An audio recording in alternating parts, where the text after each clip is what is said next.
சில குட்டீஸ் எல்லாருக்குமே வந்து பார்த்தீங்கன்னா ஒரு சிறப்பான குட் ஈவினிங்ப்பா. 10th 11th 12th சப்ளிமெண்ட்ரி எக்ஸாமுக்கான டைம் டேபிள் வந்து பார்த்தீங்கன்னா ரிலீஸ் பண்ணியிருக்கிறது உங்களுக்கு எல்லாருக்குமே தெரியும்.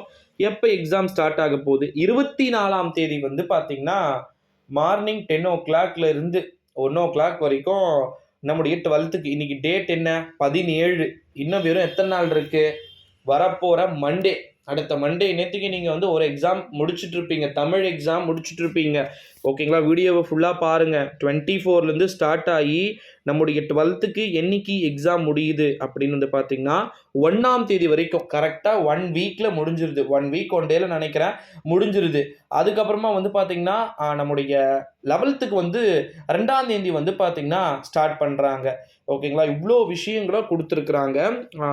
அதுக்கப்புறமா 10த்தும் வந்து ஸ்டார்ட் ஆகுது. இந்த ஒரு சூழ்நிலையில தான் 10, 11, 12ஆம் வகுப்பு மாணவர்கள்ல துணை தேர்வில் நம்ம நோட் பண்ண வேண்டியது என்ன பாயிண்ட் அப்படின்றது எல்லாருக்குமே ஒரு கன்ஃபியூஷனாக இருக்கும்.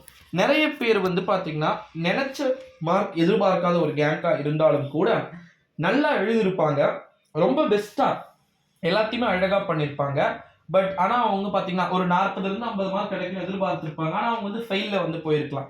சில பேருக்கு இன்டர்னல் மார்க் சரியாக வந்திருக்காம இருக்கலாம். உங்களுக்கு வந்து இம்பார்ட்டன்ட் கொஷின்ஸ்லாம் வந்து நம்ம ரெடி பண்ணிட்டு இருக்கோம்ப்பா. அதாவது எப்படின்னா ஒரே நாள்லேயே உங்களுக்கு 10 வீடியோஸ் அந்த மாதிரி மேபி போடுற மாதிரி இருக்கலாம்னு நான் நினைக்கிறேன் தெரிஞ்சு.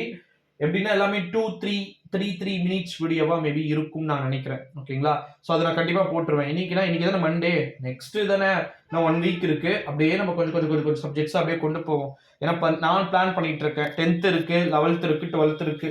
3 ஸ்டூடெண்ட்ஸுமே நமக்கு முக்கியம். ஒரு ஸ்டூடெண்ட்ஸ்க்கு மட்டுமே இம்பார்ட்டன்ஸ் கொடுக்கக்கூடாது, கொடுக்கவும் முடியாது. ஸோ 3 செட்டுக்குமே இம்பார்ட்டன்ட் கொஸ்டின்ஸ் போடணும் அப்படின்றதுனால கண்டிப்பாக நான் சப்ளிமெண்ட்ரிக்குன்னு தனியாக வீடியோ போட போகிறேன். எல்லாத்துக்குமே ஓல்டு சிலபஸ் மட்டும்தான். ஓகேங்களா? எந்த விதமான சேஞ்சுமே வந்து பண்ணலை. ஸோ அதனால் வந்து நீங்கள் பெருசாக வரி பண்ணிக்க வேண்டிய அவசியம் வந்து பார்த்தீங்கன்னா கிடையாது அப்படின்னே வந்து சொல்லலாம். 10, 11, 12, 10 இது 3த்துக்குமே வந்து பார்த்தீங்கன்னா மோஸ்ட்லி ரொம்பவே வந்து கொஸ்டின் பேப்பர்ஸ் ஈஸியாக இருக்கிறதுக்கு வாய்ப்புகள் வந்து இருக்கு. ஆப்சன்டீஸ் ஆனவங்க அட்டென்ட் பண்ண போறீங்க, தைரியமாக எழுதுங்க. ரொம்ப ஈஸியாக தான் இருக்க போகுது. ஓகேங்களா? இது வரைக்கும் இல்லாத அளவிற்கு கொஸ்டின்ஸ் பேப்பர்ஸ் எல்லாமே வந்து பார்த்தீங்கன்னா ரொம்ப ஈஸியாக கேட்கப்பட வாய்ப்பு இருக்குன்னு சொல்றாங்க. ஓகேங்களா? 50,000 பேருக்கு மேலே இந்த துணை தேர்வு எழுத போறீங்க அப்படின்றதுனால this exam is very important. Tamil நிறைய சப்ஜெக்ட்ல நிறைய பேர் அதில் இருக்கிறதுல அதிக ஃபெயில் லிஸ்ட் எங்கே வந்திருக்காங்கன்னு வந்து பார்த்தீங்கன்னா 11th ஸ்டாண்டர்ட் தான் வந்து மோஸ்ட்லி நிறைய ஃபெயில் லிஸ்ட் வந்து பார்த்தீங்கன்னா வந்திருக்கிறதா நமக்கு நியூஸஸ் வந்து பார்த்தீங்கன்னா அஃபீஷியலாக வெளியாகிருக்கு. ஸோ அதனால வந்து பார்த்தீங்கன்னா மோஸ்ட்லி 11த்துக்கு கம்பல்சரி வந்து பார்த்தீங்கன்னா question papers very very very very ஈஸியாக இருக்க வாய்ப்பு இருக்கு அப்படின்னு சொல்லிட்டு நம்பப்படுகிறது அப்படின்னே வந்து சொல்லலாம். 10, 11, 12ஆம் வகுப்பு மாணவ செல்வங்களுக்கு நிச்சயம் இது ஒரு மிக முக்கியமான ஒரு அறிவிப்பாக இருக்கும் நான் நம்புறேன். மறக்காம சேனலை சப்ஸ்கிரைப் பண்ணிக்கோங்க. Thank you so much.